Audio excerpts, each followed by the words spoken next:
Now I would like to summarize the role of integrated model for growth analytics and to derive some lessons from this approach that could be really very useful for the modern business analytics. I would say that the first type of lessons could be illustrated by such a picture that I present here on this slide. I would like to explain it. I already mentioned that that model is applied for many years for different industries, companies, national samples. And every time when running this concrete applied analysis, the researcher will get finally the data showing that there are some top companies, top performance in terms of the level of the total shareholder return and others. So these top performers are always analyzed in terms of the deciles analysis. So the top decile companies, top 10% of companies in terms of the values of their TSR over the period of observations. Here in that picture, they are marked in light blue. And the residual part of the sample, which is 90% of the sample, I would say, are mentioned here, are showed here in a dark blue. So the first important lesson, those who are top performance in total shareholder return, they have much higher variables describing their sales growth rate and their EBITDA margin. So the first lesson says those who are top performance in total shareholder return are top performance in fundamental value creation drivers, which here in that model are presented by two coefficients, by the sales growth rate and EBITDA profit margin. And the residual part of the sample, dark blue, will have always, year by year, much lower values for the same parameters for sales growth and EBITDA margin. So only top performance are really the high performance in fundamental value creation. So TSR, high level TSR, is always based on high level fundamental value drivers and high attention on fundamental value creation. The lesson number two, the lesson here also by this picture could be represented by the problem of change in expectations. As you see here from that picture, top performance and TSR, they will have growing market multiples. We already mentioned that BCG model involves EV to EBITDA market multiple or multiplier. So the market multiplier is strong and growing. There is a change, positive change, the growth of the market multiples for those who are top performers in terms of the TSR. On the contrary, for many others who are not top performers in terms of TSR, the multiples may even drop, as shown here in dark blue blocks for the change in expectations. Next, but not the least, our free cash flow yield. As we already mentioned, it's described by the dividend yield, by the share repurchases and the money that's spent for them, and net debt change. And from the analysis, it also follows that in terms of a dividend yield and in terms of the net debt change, top performance and all other companies in this sample are really very different. Top performers are increasing their dividend yields and their net debt changes because they are successfully borrowing and successfully repaying, they are successfully generating free cash flows, which are, and those companies are capable to increase their dividend yields through years. This is really remarkable result. Now, I'm not saying anything about some concrete industry or concrete period of study. These are general conclusions from the years of application of integrated model for the growth-based and focused on TSR. The second type of the lessons of the application of BCG integrated growth model, we can also say that comparing the top quartile companies to the bottom performance in terms of the TSR, we may then also compare them in terms of the short-term drivers behind the short-term changes in TSR versus the drivers behind the long-term changes in TSR. To capture the short-term drivers behind the changes in the TSR, the model uses, the application of the model is built on the analysis of 1 year total shareholder return changes. All other periods would be the interpretation for the long-term changes of the TSR, let's say 3 years, 5 years, and longer. So for the top performance in terms of the TSR, the application of the model shows that the sales growth is the key driver of TSR, and it explains more than half of the change in the TSR. But this is for the top performance in each sample, and it's for more or less for the long-term period of time.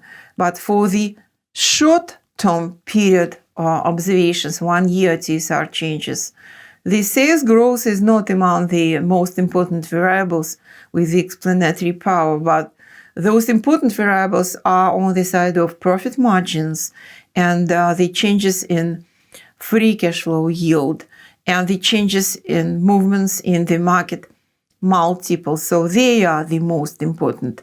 So for the short-term changes in TSR, you have to be very focused on margins and free cash flow yield and how the expectations of the investors could be managed by your team. But for the long-term period of time, margins, free cash flow yields, and the multiples changes are not as much important as sales growth for the revenue of the company.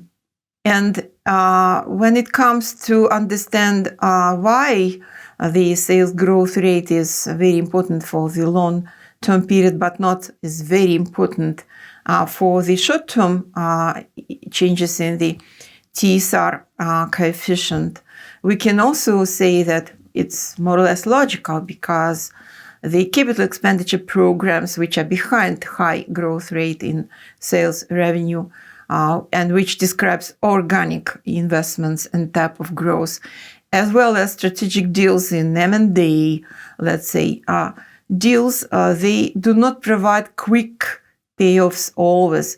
They are for much longer period of time, and they will pay off within much longer period of time than the 1 year interval for period for the TSR change analytics. So that's why this is additional argumentation saying that sales growth rate is for the longer term forecasts for TSR. Margins, increases and changes in free cash flow yield, and the changes in the multiples, in the market multiples, are more important for much shorter periods. But this was a description of the forecasted power for TSR for top performance, top quartile companies in the analytics. How about the bottom performance? For the bottom performance, the analysis shows that in many situations, there is massive and really very significant decline in market multiples, which explains the short-term changes in TSR within 1 year. But at the same time, the gains in the TSR increase within 1 year will be really offset by this market, by the drop, by the decrease in the market multiples. So the expectations are going down, relying on some information and its interpretation by the investors, despite the TSR within the short period, which is 1 year, can increase, but it happens for the bottom components of the sample in terms of the TSR performance. Lesson number 3 is related to the needed attention to different investor types. Remember when we talked about the steps that should be introduced to implement the integrated model of growth, even at the first step, and also at the second step, and you need to set your target for the TSR. You need to understand the drivers behind your TSR at the first step and the target for your TSR at the second step. It was recommended to, of course, to consider the predominant type of your investor base. So that's why it's really important to understand the classification of those investors by the criteria of the expectations about TSR.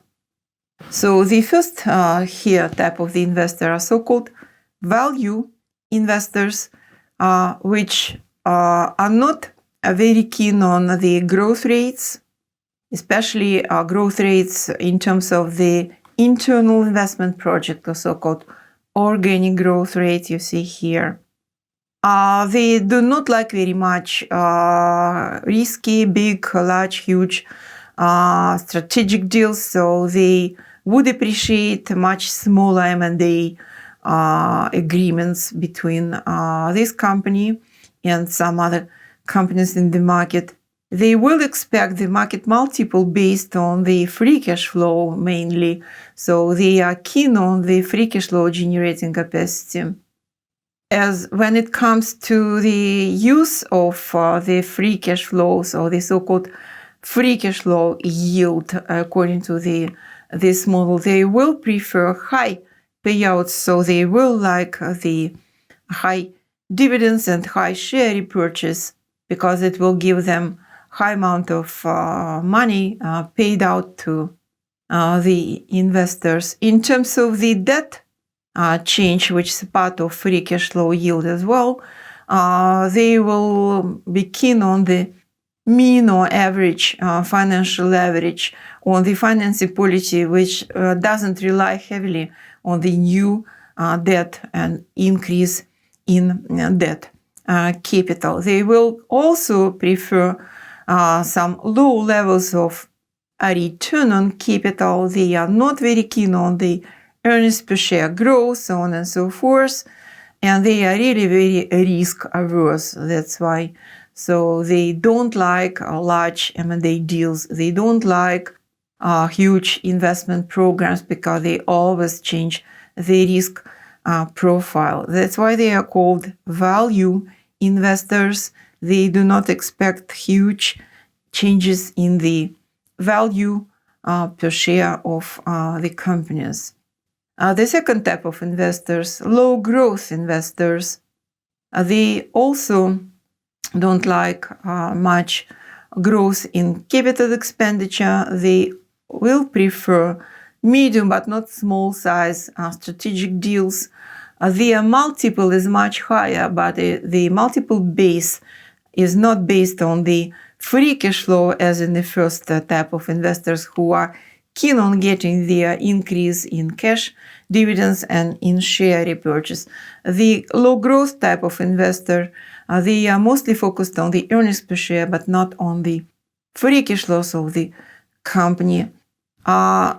they do not maybe expect a huge payout directly via cash dividend or via huge programs of share repurchase. So they will be keen on some modest rate of growth in dividend payments as well as in share repurchase. They will also like a lower financial leverage, even not mean financial leverage, but they will prefer return on capital, which is employed into the company, being really high, but at the same time, really very stable. For them, EPS growth is really important. Those really like the companies which can boost their EPS growth. And they are risk averse, especially in terms of the problem of financial leverage and financial distress of the company. So they will hate volatility in the financial leverage. So they prefer certain financial leverage even below the median level for some companies and for some industries. And the third type of the investors, those are growth investors. So they really are keen on organic growth and capital expenditures and investment projects of the company which provide the sales growth revenue rate on average, or at least even 15% per year. This is high growth rate, of course. They will really support the idea of M&A deals with the large companies, targets of M&As, and large amount of money paid out for the target firms.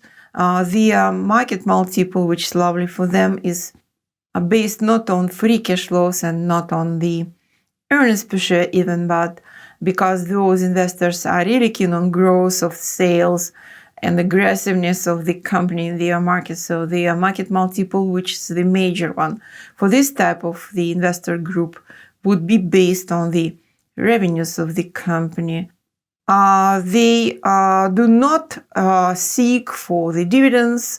They do not search for the share repurchase of the company. They would prefer that the free cash flow yield will be used for the debt payments and new debt as follows from their preference for high financial leverage. So, and it says that they will be keen on investing free cash flows better than on paying partially cash flow out to the investors.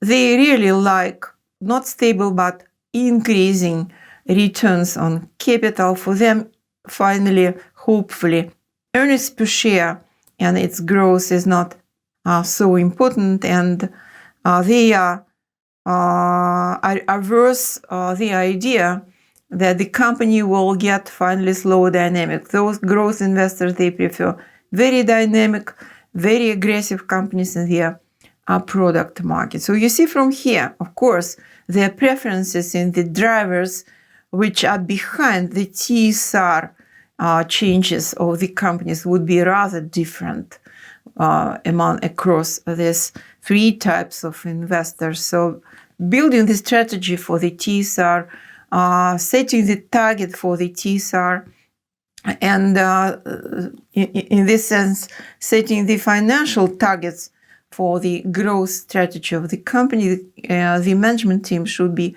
pretty aware about the predominant type of the investors, because really for these three different types of investors, the different drivers of TSR matters.